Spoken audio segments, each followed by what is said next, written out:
Sivas ellerinde sazım çalınır. Kanlı eller bölük bölük bölünür. Yardan ayrılmışım, bağrım ezilir. Katip arzu halım yaz yâre böyle. Ev hanımıyım. İki çocuk annesiyim. Eşim öğretmen. Halk ilişkiler okudum daha önce. Sonra da açık öğretimden tekrar ilahiyat okudum. Ben kendim bizatihi eşimle sokaktan öğrenci topladığımı biliyorum gece. Saat 1'de arabamızla doldurup evimize götürdüğümüzü biliyorum.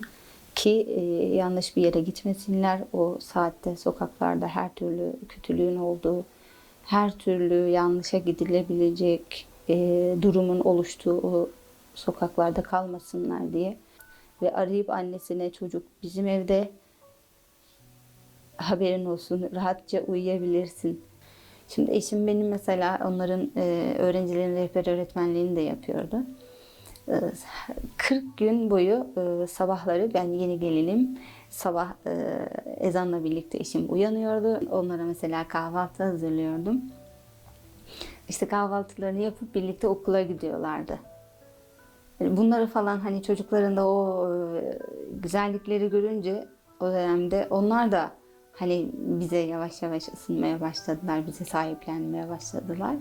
Hatta biz oradan başka bir şehire tayin olduğumuzda böyle nakliyeci beyefendi bana yenge akrabalarınız mı oluyor bunlar dedi. Hayır dedim, ev sahiplerim. Neden bu kadar ağlıyorlar dedi. Yani biz böyle oradan çıkarken sanki böyle bir cenaze gibi çıktı yani. Bütün mahalle arkamızdan sokağın sonuna kadar birlikte yürüdüler. Araca biz binip gidinceye kadar ağlaya ağlaya. Yani öyle bir güzellikler vardı yani. İnsanların tabii ki direkt gözünde biz sanki onlar hani orada darbede ne yapılmışsa sanki biz kendimiz birebir yapmışız gibi böyle bir şey. O şekilde tepkiler aldık. Hatta komşum direkt aynı günler içerisinde ben kapısına bir şey için gittim. Kapıda beni azarladı. Kapısını vurdu. Aşağı indim. Tabii ki çok üzüldüm. Çocuklar ağladığımı görünce anne ne oldu dediler. Ben de işte böyle böyle oldu, anlattım durumu. Kızım döndü, anne şimdi dedi komşu teyze bizi terörist olarak mı biliyor dedi. Biz hep birlikte oturduk ağladık yani. Bir gecede biz terörist olarak direkt algılandık, hatta yargılandık diyeyim buna. Böyle böyle kötü huyu vardı da aldılar dediğiniz insan var mı yani? Hayır diyorlar de işte şu kadar yıllık komşumuz çok iyi. Mesela işte akrabam, kuzenim falan. Kimsenin böyle bir şey dediğini duymadım ama yine de bir şey yapmışlardır mutlaka, algısı vardı yani. Yaklaşık bir yıl Irak'ta kaldık yine biz, yaz tatili dönemi. Tabii ben ev hanımı olduğum için ihtimal vermedim yani açıkçası benim herhangi bir şey olabileceğine dair. Eşimin başka bir ülkeye gitmesi gerektiği söylendi. Hani o Irak'ta sıkıntılıydı bu anlamda. Ben çocukları aldım işte. Hadi Türkiye'ye gidelim. En azından eşim gittiği ülkede bir iş olur. Yani sıfır gidiyoruz çünkü. Hiçbir şeyimiz yok. Evimizin eşyalarını satıyoruz. Kurumun da tazminatından bir miktar alıyoruz. Az cüz'i bir miktarla başka bir ülkeye gideceğiz. Bu bizim için külfetti yani. En azından eşim gitsin dedim ben. Çocukları alırım, Türkiye'ye gideyim birkaç ay. Ben bu şekilde biz istişare yaptık. Sonuç itibariyle ben çocukları aldım. Türkiye'ye geldim. Ankara, Esenboğa'da maalesef ki geçemedik pasaport kontrolünden. Ben sebep ne dedim yani. İşte öncelikle bana kapıda hiçbir şey söylenmedi. Polis birimine aktarıldık çocuklarla birlikte.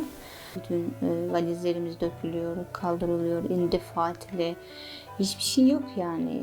Israrla bana işte şey soruyorlar yani flash bellek bir şey var mı diyorlar. Yok diyorum yani öyle bir şey.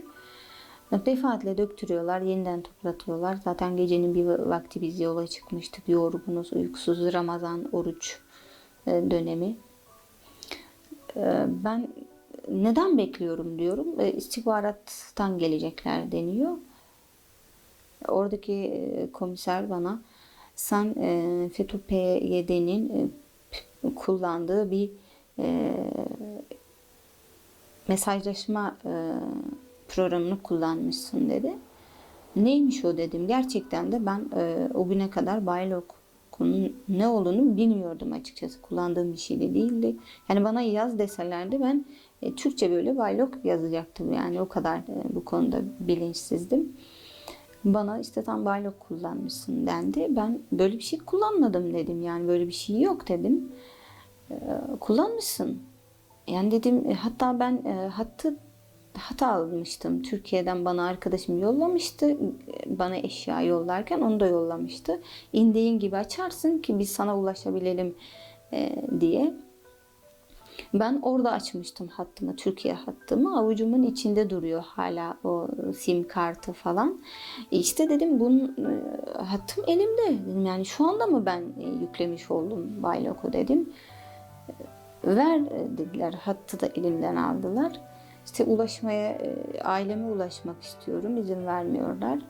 Çocuklar haliyle korkmuş bir durumda. Sıkıntı belli yani artık endişeliler. Ben hani çocuklar var diye bir şey yapamıyorum. Kendimi sıkıyorum korkmasınlar diye. Sonra ama bana ısrarla bir evrak imzalattırmaya çalışıyorlar. Ben de sen Baylok kullanmışsın, imzala seni götürelim diyorlar. Ben böyle bir şey kullanmadım, bilmiyorum diyorum. İmzalayacaksın. Hatta benim önüme koydukları evrakı komisere verdi. Komiserim sen imzala o zaman dedi. Yani bunun aslında sonradan tabii biz böyle şeyler yaşamadığımız için bunun hukuki olmadığını da bilmiyorum. Hiçbir şekilde böyle şeyleri bilmiyorum. Komiser imzalamazsan zaten savcılıkta savcı bey imzalayacak dedi. Böyle bir şey olabilir mi? Yani benim adıma savcı imzalayacak. Bana döndü. Sen bunu imzalamazsan seni nasıl götüreceğim hanım dedi böyle. Üzerime bağırarak geldi. O arada çocuklarım karşımda oturuyorlar. İkisi de yüzlerine montlarını örtmüş. O şekilde aslında hem korkuyorlar hem ağlıyorlar. Ve ben çocuklar daha fazla üzülmesin diye o kağıdı imzalamak zorunda kaldım. Hani ne olacaksa gidelim artık orada anlatırım derdimi diye düşündüm. O kağıdı imzaladıktan sonra elime verdiler. Hadi gidiyoruz dediler. Seni gözaltına aldık dediler. Bir baktım ben hani adliyeye gideceğiz zannediyorum. Hastaneye gidiyoruz. Hani daha öncesinde darp var mı yok mu diye bir kontrolden geçirecekler. Biz raporu aldıktan sonra Ankara'da bir spor salonuna gittik. Çünkü diğer birimler doluymuş. Yoğun bir şekilde bu alımlar oluyor diye. Spor salonuna girdik. Koca devasa bir yer ama şeye çevrilmiş yani karakola çevrilmiş bir durumda. Bizim hani girmemizle birlikte bunların bağırışları, çığırışları başladı. Sanki böyle bir cani bir gerçekten bir teröriste yapılacak muameleyi gördüm ben orada. Ben ısrarla ben bu dediğiniz şeyi kullanmadım. Baylok'un ne olduğunu bile gerçekten bilmiyorum. Kabul etmiyorum dedikçe bunlar hep birlikte ama kaç kişi geldi sırasıyla bir grup geliyor bu yıl bir grup gidiyor. Sonra ben gözlüklerimi istedim çünkü çantamı almışlardı kol çantamı gözlüklerim içinde ben çünkü yani bir gözümle ben %30 görüyorum normalde. Diğer bir gözümde %40 görüyorum. Benim gözlüksüz bir kağıdı imzalamam bile zaten normal bir şey değil. Bana gözlüklerimi verdiler. Ben kağıdı tekrar okudum. Bir de baktım başka bir numara. Yani benim o gün onlara o sim kartı verdiğim numarayla alakası yok ki zaten ben o numarayı bile bilmiyordum. Hani daha yeni açtığım için numarayı ezbere bilmiyorum. Sonra 533'lü bir numara olunca ben memur bey dedim, bir kere ben hayatımda hiç faturalı hat kullanmadım dedim. Türkiye'de olduğum sürece faturalı hat kullanmadım. 533, 32 bu hatları kullanmadım. Kesinlikle bu hat benim değil. Madem öyle araştırılsın istiyorum dedim. Yani bu imkanlar elinizde var dedim. Bir bakın kime ait bu hat dedim. Oradan bir tane memur, hatta ben dedim, isterseniz dedim ekleyin, WhatsApp'tan çıkacaktır sahibi benim olmadığım. Ben çünkü bundan eminim. Bunlar bir irisi bir insafa geldi, onu ekledi telefonuna. Yani böyle bir oyun oynanıyordu resmen üzerimde benim yani. Bir baktılar, arıyorlar, adam karşıdaki kişi cevap vermiyor, çalıyor telefon. Benim telefonum kapalı, hiç açılmamış bir hat, daha işlem yapılmamış. Kendi ellerinde zaten sim kartım. Sonra resmi çıktı numaranın sahibinin. Memur bey dedi ki ya komiserim dedi, bunu dedi işte bu sistemden, Turkcell sisteminden girdiler. İsmi işte Fahrettin Baskın diye bir adamın telefonu. Senin Fahrettin Baskın'la ne ilişkin var diye bir de böyle ahlaksızca bir ithamda bulundular. Ben hani kendi ülkenin, kendi toprağının kadınına, kızına böyle bir konuşmaya aslında orada çok canım yandı. Yani o ana kadar yapılanlardan ziyade o beni çok kırdı. Yani ben böyle bir isimde hiç kimseyi tanımıyorum dedim. Oradan işte bir komiser dedi ki memur bey için, komiserim dedi, bu dedi geçen hafta dedi havalanında Baylok'tan aldığımız polis değil mi dedi. Orada ben artık kalktım. Siz dedim beni dedim başka bir insan yüzünden suçladınız dedim. Ben dedim bunu kabul etmiyorum dedim. 2 çocuğumla bayrama geldim ben dedim. Ramazan günü dedim. Biz aile ziyaretine geldik dedim. Sevince geldik ama siz dedim bizi mahvettiniz dedim. Hiç bilmediğim bir insanın telefonunu, numarasını benim tutanak tuttukları kağıda yazıp beni sırf adliye sevk edebilmek için orada böyle bir kumpas kurulmuş oldu. İşte evrak karışıklığı olmuş falan dendi. Bu beni ilgilendirmiyor dedim. Siz benim başka bir insanın yüzünden bugün bana bunu yaşattınız. Buna rağmen beni yine de çıkarmadılar. Bütün günü gözaltı devam etti. Çapraz sorgudan geçtim. Hala numaranın bana ait olup olmadığı için maliyeye bilgi yollanıyor. Maliyeden geri gelecek. Çapraz imza dedikleri bir şey var. Ondan da geçtim. Yani çıktığı halde adam belli, numaranın sahibi belli. Bir haftadır tutuklu olduğu açıklandı. Ama ısrarla beni çıkarmak istemiyorlar. Onlarla mücadele ettim. Ben artık sizi dava edeceğim dedim. Siz beni boş yere benim suçlu olmadığım, benim yapmadığım bir şeyi bana zorla imzalattırdınız. Sen kendini imzaladın dedi. İmzalamasaydın. Bir de beni yalancı konumuna getirdiler. Ben döndüm, başka bir komiser karşımda. Komiserim dedim, Murat komiser bana zorla imzalattı. İsmi de aklımda çünkü konuşla zorla imzalattırdı. O da yanımızda. Bağıra çağıra, çocuklarım da gördü bunu. İmzalamazsan zaten orada imzalanacak, başkası işte savcı bey imzalayacak dendi. Böyle bir şey olabilir mi yani? İşte ben döndüm komisere, dedim ki benim çocuklarım aç. İkisi de saat olmuş 12. Sabahın 5'inden beri koşturuyoruz oralarda. Oradan oraya gidiyoruz, işte bir sorgudan geçiyoruz, başka bir sorguya geçiliyor. Bir grup geliyor, bir grup gidiyor. Bu çocuklar, yani benim çocuklarım bunların hepsini yaşadı benimle birlikte. Daha sonra komiser bizi alırız, getiririz, çocukları doyururuz. Dedim ki cüzdanım sizde, çantam sizde. İçinden ne kadar gidecekse para alın, çocuklarıma yiyecek alın dedim. Senin paran burada geçmez. Yok dedim, ben istemiyorum. Ben devletin parasıyla çocuklarımı yedirmek istemiyorum. Benim kendi param var çok şükür dedim. Ve yani onların anlamadığı bir şey var. Biz devletin bir kuruşunu bile çocuklarımızın boğazından geçsin istemiyoruz yani. O kadar hassas bir yapıya sahipken terörist olarak o gün orada muamele gördüm. Çocuklarımın karnını doyurdular ama yani bu çocuklar su bile yutamıyorlar. O kadar kötü durumdalar. Ağlaya ağlaya işte zar zor kızım biraz bir şeyler yedi. İşte oğlum normalde oruç tutuyor ama o gün tutturmadım, yani o halde dedim Muhammed tutma, orucunu boz dedim ben. Orada bir komiser bana şöyle yaptı. Oruçlu olduğunu söyleme yani dedi çocuğun. Yani Müslüman insan bir çocuğun oruçlu olduğunu saklayabilir mi yani? Neredeyim ben dedim o anda. Kafam böyle bir tuhaf oldu dedim. Yani bunlar gerçekten bizim toprağımızın, bizim ülkemizin insanı mı? Çocuklarına biz bakarız dedi. Hayır, ben size çocuklarımı emanet edemem dedim yani. Siz bana bunu yaptınız. Ben çocuklarımı nasıl bırakacağım size? Yani bir kere Cuma günü zaten hafta sonu, eğer ki gözaltı olsam günlerce çıkamayacağım yani, belli bir şey. Kesinlikle ben oraya girmeyeceğim dedim. Beni oraya koyamayacaksınız dedim. Sen sakin ol dedi. Biz senin işlemlerini saat 5'e kadar yetiştirelim. Duruma göre, savcının kararına göre en kötü ihtimalle dedi yurt dışı yasağıyla çıkarsın. Yani benim suçlu olmadığımı görüyorlar.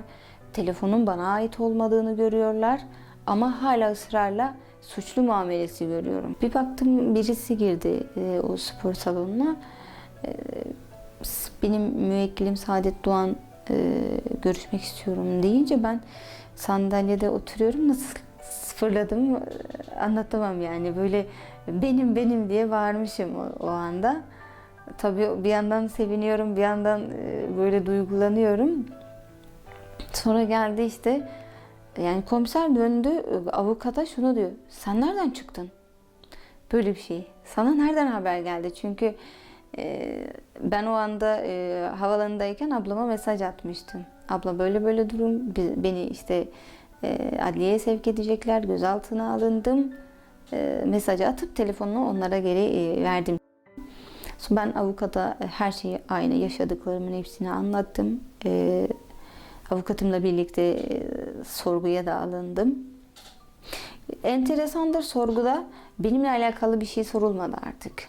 Tamamen eşime yönelik sorular sorulmaya başladı. Eşin işte neden Irak'ta, nerede çalışıyordu, niye gittiniz, işte nerelerde çalıştınız, ne yapardı. Yani ben bir kenarda kaldım. Bütünüyle eşimle alakalı sorgular oldu. Eşimin Irak'ta olduğunu söyledim. Ben de dedim benim saklayacak bir şeyim yok Irak'ta. Sen niye geldin? Tatile geldim dedim ben çocuklarımla birlikte. Yani yaz tatili, okullar kapandı. Neden geldin? Irak çok sıcak dedim. Biz duramıyoruz orada dedim. Hani iklim olarak bize uymadığı için. Kaldı ki diyorum yani, ben böyle bir ihtimal versem kendi suçlu bir insan çıkıp gelir mi yani dedim. Başka bir ülkeye giderdim ben dedim. Bana kalan kısmı sadece şu oldu. Bankasya kullandım. Ben 2003'te gelin oldum dedim. Bankasya'da zaten Sakarya'da o sene açılmıştı. Bizatihi zamanın başbakanı olan şahıs açmıştı. Yani o suçlu değil de ben mi suçluyum dedim. Neden Bankasya dedi. Ben biz inançlı insanlarız dedim. Yani anlaşılmıyor mu dış görünüşümüzden de. Ben faizli bir bankaya paramı yatırmak istemem dedim. Bankasya'ya teşvik edenler de kendileriydi dedim. Ben de altınlarımı oraya yatırdım dedim. 2013'ün Haziran ayındaydı. Henüz bankayla alakalı bir durum yoktu. Biz de paramızı bankaya... Ben yani gerçekten hiçbir şey düşünmeden param helal kalsın, kar payına yatırdım. Öyle bir sistem vardı. Yatırdım. Ertesi yılda ev almak için geri çektim. Bu kadar. Hatta dedim bankadaki bayan bana dedi ki, Saadet Hanım, banka çok zor durumda. Paranızı çekmeseniz olmaz mı? Ben ev almayacağım dedim. Yurt dışındayım. Benim eşyalarım meydanda. Ben eşyalarımı içine koymak zorundayım dedim. Çekmek zorundayım deyip paramı çektim. Bu şekilde de ifade verdim ben. Daha sonra bittikten sonra işte o sorgu, Ankara Adliyesi'ne gittik. Savcı Bey beni gördü. Komiseri çağırdı. Benimle ilgilenen, dosyamla ilgilenen komiseri çağırdı. Demiş ki kadın çok perişan halde çocuklarla. Yani hiç iyi durumda değil. Yani şu mahkeme salonuna girmese ben E-imza diye bir sistem varmış. Bunu da orada öğrendim. Atsam siz hani çıkarsanız, gitsin evine, yollasanız diye. Tabii ben bunu duyunca çok sevindik. Yani çocuklar gülmeye başladılar. Hem gülüyoruz hem ağlıyoruz yani.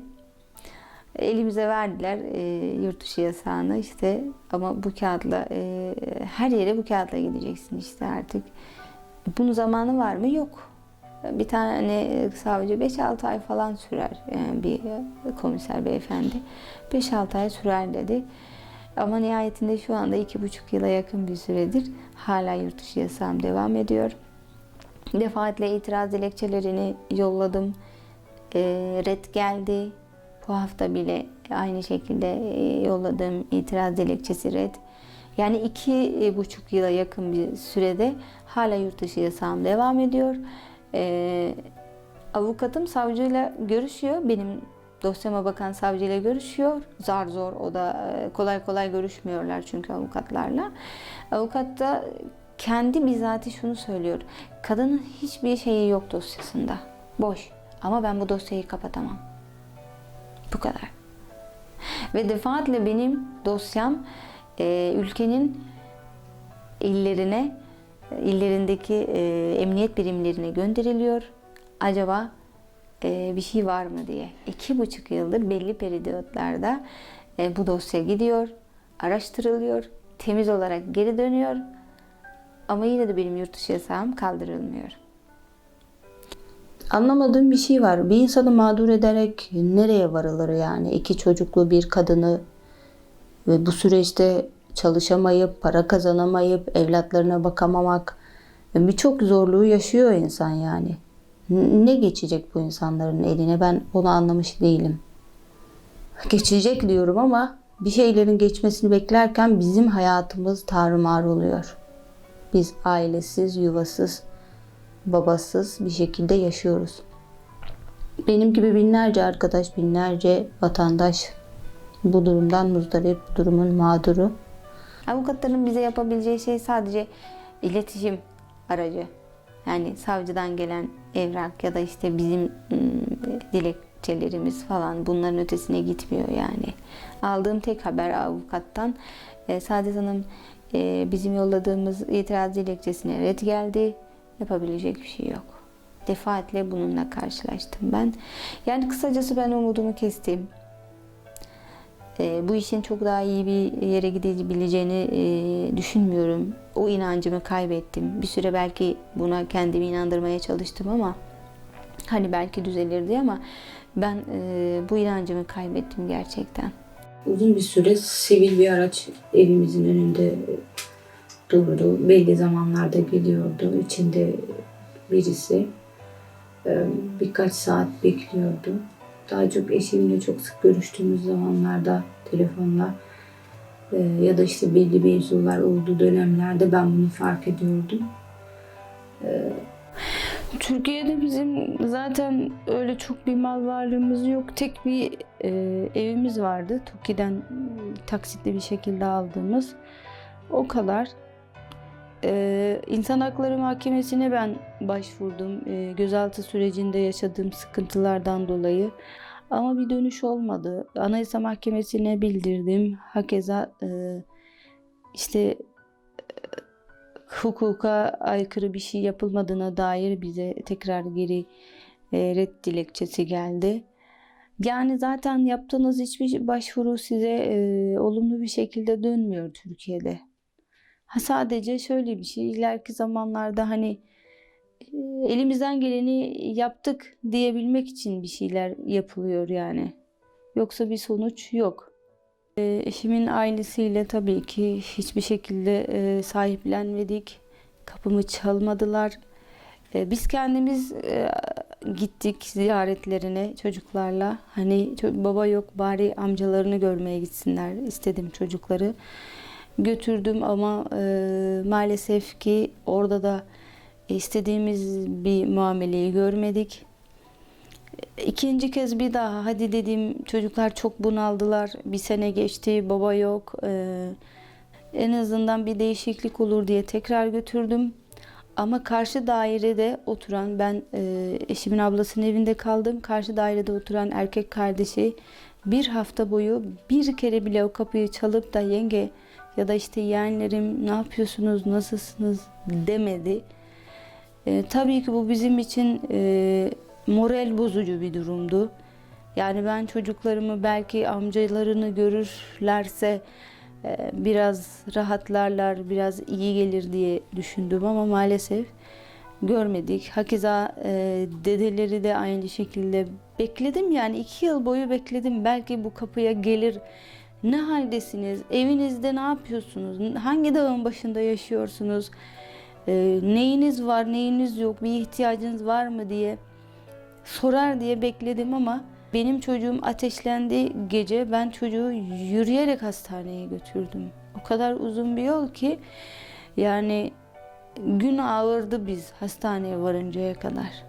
Çocuğu yürütüyorum, yani baygınlık geçirecek bir çocuğu diğerini de uyandırıyorum. Çünkü kimseye bırakacak hani kimsemiz yok orada. Ben çocukların ikisini de o karanlıkta aldım. Hastaneye yürüyerek götürüyorum. Çünkü taksi de çağıramıyorsunuz. Biraz şehirden uzak bir yerde oturuyoruz. Taksi de gelmez zaten oraya. Sokakta benim yürüdüğümü, o gecenin vaktinde yürüdüğümü gören komşular, muhitteki insanlar az çok tanıyorlardı bizi, küçük bir yerde. Yani hadi gelin, nereye gidiyorsunuz bu saatte? O çocuğun kolundan tutmuşum, götürüyorum. Hadi arabaya bindirelim. Öyle bir şeyle bile, hani böyle bir insani bir şeyle karşılaşmadık biz orada. O kadar, yani insan toprağından tiksinir mi? Biz oradan tiksinerek çıktık, yani iğrenerek çıktık. Hiçbir insanın mı eli uzanmaz insana? Hiç mi bir insani bir duygu oluşmaz bu zorlukları görünce? İş başvurusuna gidiyorum. Telefonumu CV'ye yazıyorum. Döndüğümde ben hal hatır sorulmak için aranıyorum. İş başvurusu yaptığım, iş görüşmesi yaptığım kişi tarafından aranıyorum. Konuşmaları gittikçe iğrençleşiyor, çirkinleşiyor.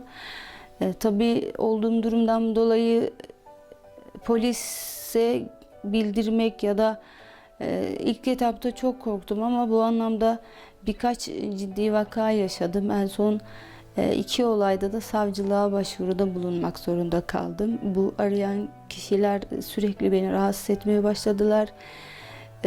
Telefondan artık bilmiyorum, kapımın önünde ben evden bakkala kadar giderken bile telefonuma bilmediğim numaralardan mesajlar geliyordu. Şuradasın, niye oradasın, işte biriyle konuştuysam işte onunla neden konuştun, sürekli böyle bir baskı içerisindeydim.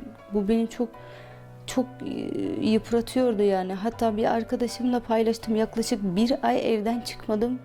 Çıkmaya cesaretim yoktu çünkü evden çocukların okuluna kadar yürüdüğüm o kısacık mesafede telefonuma mesaj geliyor.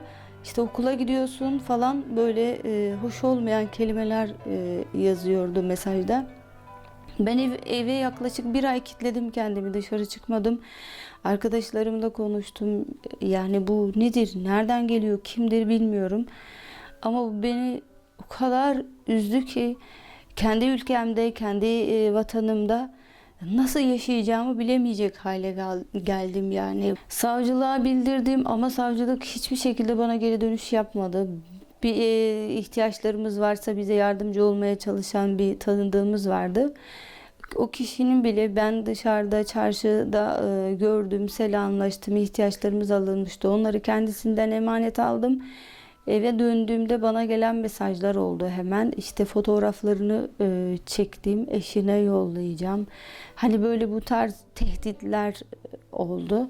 Cama çıkamıyoruz, perde açamıyoruz, balkonda oturamıyoruz yazın sıcak günleri.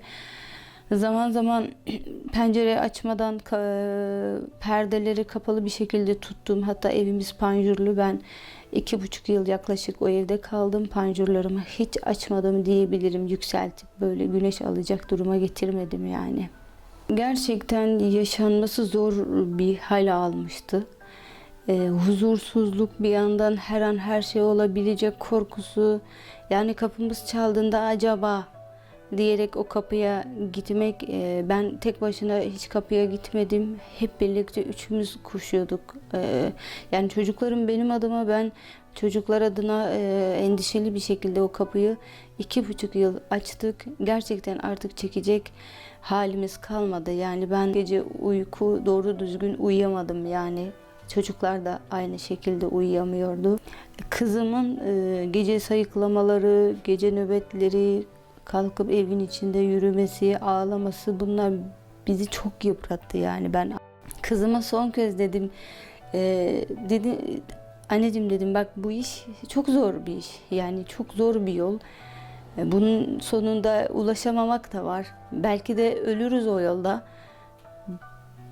Bunu bilmeni istiyorum dedim. Anne olsun dedi. Ben dedi korkmuyorum. İnanıyorum ki biz gideceğiz. Ama ölürsek de kolaydan cennete gideriz anne dedi bana. Yani çocuk duygusuyla, çocuk hissiyatıyla şehit oluruz anne, biz de cennete gideriz deyince ben artık bu çocukta her şeyin bittiğini gördüm yani.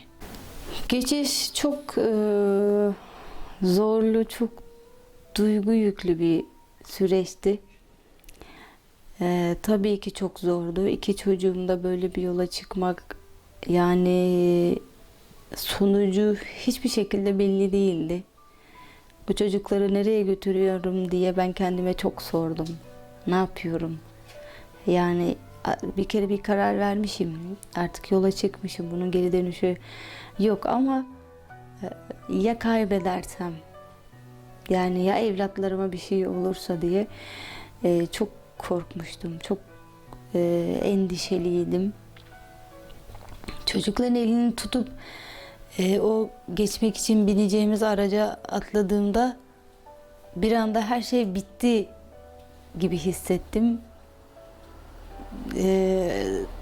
Karadan uzaklaşınca o anda bilmiyorum artık ne yediyse, artık duygu yoğunluğu, o yorgunluk, o anda beni böyle bir ağlamak bastı.